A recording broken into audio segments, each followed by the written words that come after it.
Ռոբերտ Քոչարյանը նշում է, որ հայ-ռուսական հարաբերությունները պետք է ռազմավարական մակարդակի վրա բերվի, եւ նա ըստ էության Ռոբերտ Քոչարյանը, եւ նա ըստ էության ասում է, որ միութենական պետության մասին երբևէ խոսակցություն չի եղել, Բելարուսի նախագահը անգամ իրեն այդ մասին երբևէ չի խոսել, եւ այս ամենը կեղծ օրակարգ է եւ միտումնավոր իշխանությունը այս օրակարգը բերում է առաջ, որպեսզի լարվածություն ստեղծի ժողովրդի մոտ, որ մենք ինքնիշխանությունը այսպես կամ անկախության պահապաններն ենք, իսկ Ռոբերտ Քոչարյանը ուզում է միութենական պետության մեջ։ Բայց նախ ինքը իր նախ Բելարուսի նախագահան դրա մասին բարձրաձայն ասել է։ Իսկ մենք բոլորս լավ գիտենք, որ քաղաքականության մեջ հաճախ լինում է, որ մեկ-մեկ ոչ ուղիղ ձևով է ասվում այն բաները, որը որ պետք է ասվի։ Հիմա պարտադիր էր Ռուսաստանի Դաշնության նախագահը նման հրապարակային մեզ առաջարկ աներ, չէ, քաղաքականության մեջ հաճախ դες բան, իսկ Բելարուսի նախագահը, որ այդ միութենական միության եթե ոչ հավասար, ապա առնվազն երկրորդ ներկայացուցիչն է ասել է։ Մյուսը Ռոբերտ Քոչարյանը իր ասուլիսներից մեկի ժամանակ, այն որ ասում էր վերպետական որևիցե, ինքը դրա մասին խոսել է։ Նաև այն մարդկանց, այն քաղաքական ուժերին, օրինակ Վարդանին Ղուկասյան, որ իրանք պաշտպանում են, այդ մարդը արդեն բաց է ասել։ Այսինքն ինչ, ուզում եք այդ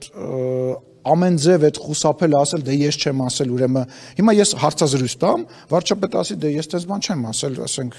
ինքն է ասել։ Օրակարգում նման հարց չկա եւ նման մտադրություն չկա, ուղղակի սա կեղծ օրակարգ է։ Առասարակ Ռուսաստանի օրակարգում եւ ինքը չէ, որ դա պետք է իրականացնի։ Լսեք, երբ որ կլինի պատասխանեմ։ Գալի։ Մտածարի իշխանության եթե պետք լիներ, այդ ժամանակ կդառնային, եթե ցանկանայի դառնալ միութենական պետության անդամ։ Դե նախ եւ առաջ այդ process-ը պետք է տնտեսական առումով ավարտին հասցնել եւ դրա համար տեղի են ունենում գույք պարտքի դիմաց գործարքները, գազատարի դուք հասկանում եք, որ ասենք այն ինչ որ մենք էներգետիկ առումով հիմա կախվածություն ունենք, այդ դրա խնդրը եւ դրա հիմնական անողը Ռոբերտ Քոչարյանն է, դուք հասկանում եք էդի։ Գնացել է, եղել է, կներեք էլի ժողովրդը թողներ ինձ հայերեն ոչ այքան հայերեն ու գրական բառեր օգտագործել, գնացել է խողովակը, որը որ նախատեսվել է Հայաստան այլընտրանքային էներգակիր գազ բերելու համար, բանը փոխել է տրանզիտայինից, որ թեորապես եմ ասում, որը որ կարար օրինակ Հայաստանի տարածքով Վրաստանին գազ մատակարար էր, բանը փոխել է, դիամետրը փոքրացրել է,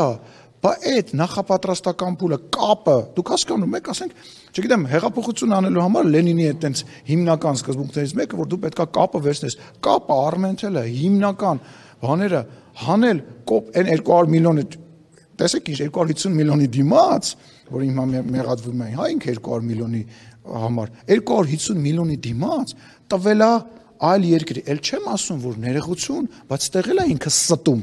որովհետև այն ժամանակ այտենց օրակարգ Ռուսաստանը դեռ չի ունեցել, օրակարգները փոխվել են, ասենք այն օրակարգը, որը ունեցել է Ռուսաստանը 2000 թվականին, այնտեղ խոսացվել է Ռուսաստանի ՆԱՏՕ-ի անդամ դառնալու մասին, լուրջ եք ասում, այսինքն ինքը ում է ուզում էշի տեղ դնի, ինքը մտածում է, որ ինքը անգրագետ է, մնացած բոլոր անգրագետ են, իսկ ինքը անգրագետ է եւ անգրագետ է։ Պարոն Սիմոնյան,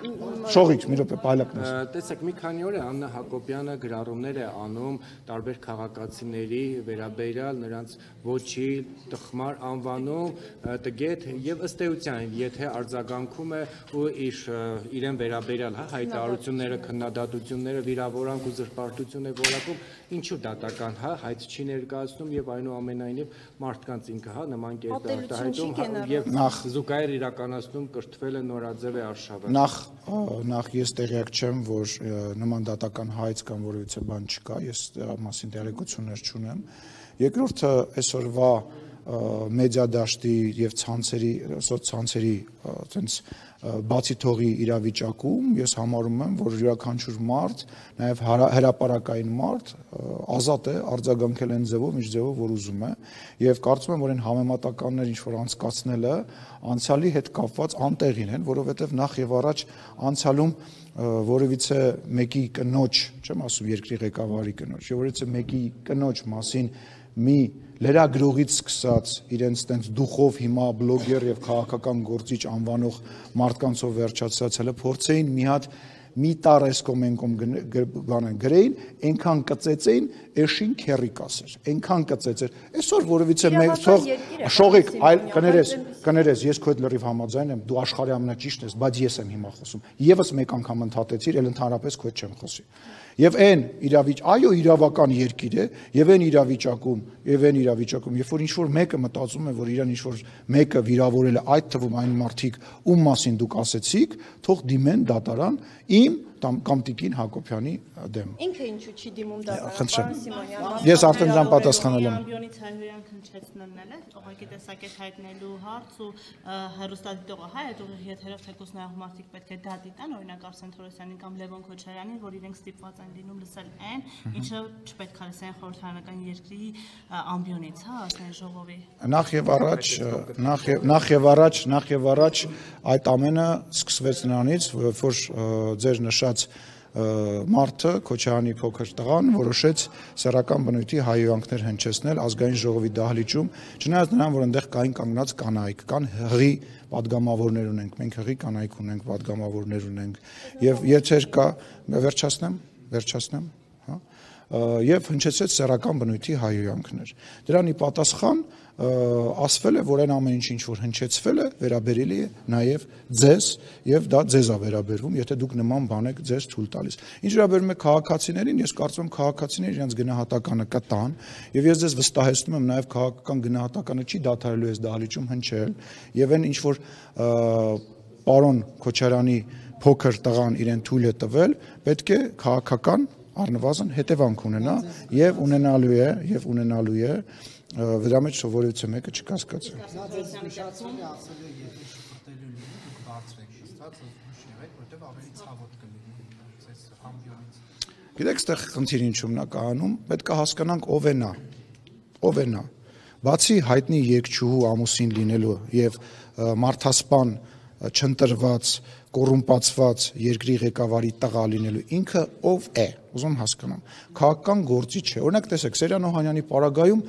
այդ մարդը ունի ինչ-որ ռազմական անցած ուղի, հա, Արծվիկ Մինասյանի պարագայում քաղաքական գործիչ է, որը ունի մեծ անցած ճանապարհ։ Ով է նա։ Ոչ մեկ, նա ոչ մեկ է։ Նա, ասեցի, հայտնի երգչու ամուսին է, իր ամենամեծ ձեռքբերումներից մեկը, անձնական ձեռքբերումը դա է, երկրորդ ձեռքբերումը դա այն է, որ ինքը ինչ-որ մեկի տղան է, երբ որ ինքը կգիտակցի, թե ինքը ով է, նոր կկարողանա հոխորտալ ազգային ժողովի փոխոսնակի ուղղությամբ, ազգային ժողովի падգամավորների ուղղությամբ, ել չեմ ասում Հայաստանի Հանրապետության ազգային ժողովի նախագահի ուղղությամբ։ Տեսեք, ես բավականին սուր եմ խոսում, հաճախ եւ բավականին կտրուկ գնահատականներ եմ ինձ թույլ տալի, բայց ես երբևիցե ասելով, որ Ռոբերտ Քոչարյանը հանցագործ է, ասելով, որ ինքը մարդասպան է իմ համար, ես գիծ կա չեմ ասնում։ Ես ինձ թույլ չեմ տալի ասեմ, որ չասեմ ինչ, նույնիսկ օրինակ չբերեմ, որտեղ կա գիծ, որտեղ եթե ես դա այդ գիծը անցնում եմ, այդտեղ ես եմ դառնում ավելի վատ իրավիճակում։ Ինքը անփորձ ջահել է, որը որ ասեցի, միակ առավելություն ունի ու իր տեղը, իրան իմ գործընկերները, ես երկրում չէի, 4-5 օր աստեղ էի, նիստերի էր գալիս էր այգում նստած էի սրճանում անցնում էր, 4-5 օր աստեղ էի, բան չէր ասում, հենց այստեղ չէ, եկավ ելույթ ունեցավ, բայց գալու է չէ դահլիճ, բայց հուսամ ոչ մի բան, քաղաքականից բացի ոչ մի բան, ես ու իրանց մակարդակին չեմ, ես ոչ մարդասպան եմ, ոչ ինչ-որ մեկին դուրս ամբիոնից ներքև շպրտող եմ, ես այն մարդն եմ, որը կանոնները,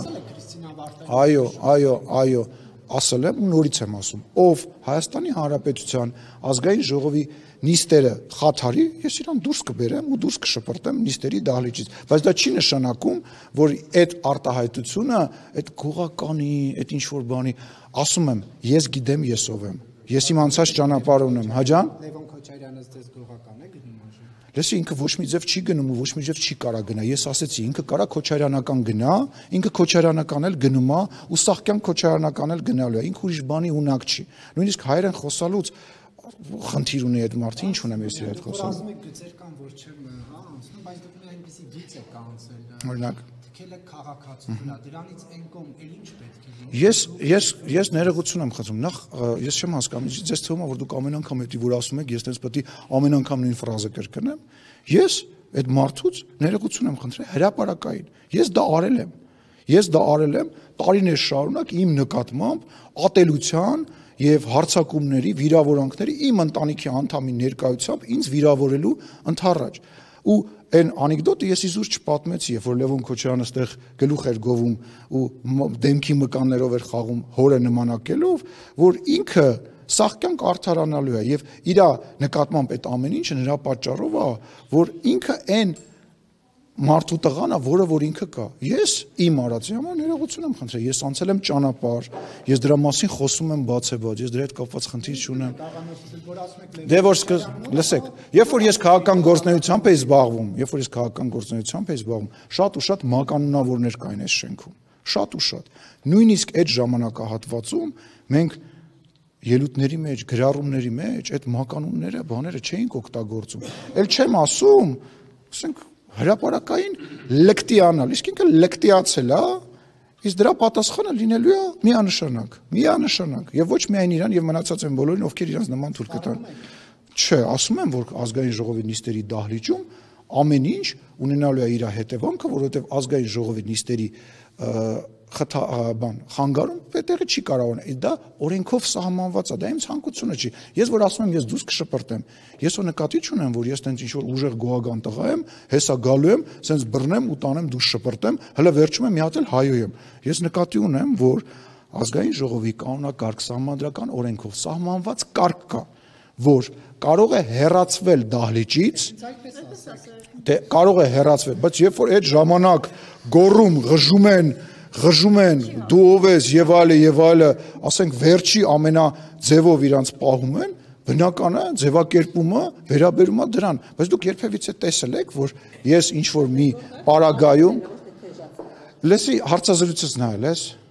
ես դրան պատասխանել եմ հարցազրույցում եւ համարում եմ, որ այն թեժ պարլամենտը, որը որ մենք 2021 թվականին ունեցանք, եւ այսօր ես շատ մեծ հաջողությամբ իմ աշխատանքը կատարել եմ, շատ մեծ հաջողությամբ, որտեվ հենց իրանց նպատակը ստեղ թեժացնել էր ու հիմա էլ է դա նպատակը, որովհետեւ օրակարգ չկա։ Հələ տեսեք, խնդիրը գիտեք ինչումն է, տեսեք ինչից ենք խոսում, հա? Ինչից ենք խոսում։ Խոսում ենք վիրավորանքներից, սեռական բնույթի վիրավորանքներից, խոսում ենք իրար վիրավորելուց, իրար պիտակավորելուց, կոռուպցիայից, բա ի՞նչն է իրանց օրակարգը։ Կրկնում եմ, հարց եմ տալի, խնդրում եմ ձեզ, գնացեք, երբ որ տեսնեք ընդդիմադիր լրագրողին, հարցրեք, ասեք, հարգելիներս, այն օրակարգը, որով որ դուք եկաք պարլամենտ, ո՞րն է այնուամենայնիվ, անցավ տարուկես, ո՞րն է։ Բա ինչի իմպիչմենտի գործընթացին չեն միանում, թող միանան։ Ես այդտեղ սատարում եմ։ Ոնց, թող իրանք միանան, ցույց տան, որ իրանք կան։ Ես այդ առումով ես շատ համարում եմ, որ թող միանան։ Բա ինչի են հիմա իրանք իրար, այսպես ասած, գզվրտոցների մեջ ընկել։ Դե երկու վարկած կա, որ Սերժ Սարգսյանի եւ Ռոբերտ Քոչարյանի մեջ այնուամենայնիվ չի կարող ռեալ գզվրտոց լինի, որտեվ իրանք երկու որակներ են քաղաքական։ Եվ երկրորդ տարբերակը այն է, որ փորձում են իրարից, այսպես ասած, բան տանել, համակիրներ տանել, որպեսզի գալիք ընտրությունների ժամանակ ավելի շատ ձեն հավաքեն, որտեվ իրանց ընտրողների դաշտը զանգվածը նույնն է։ Եվ էս է պատճառը։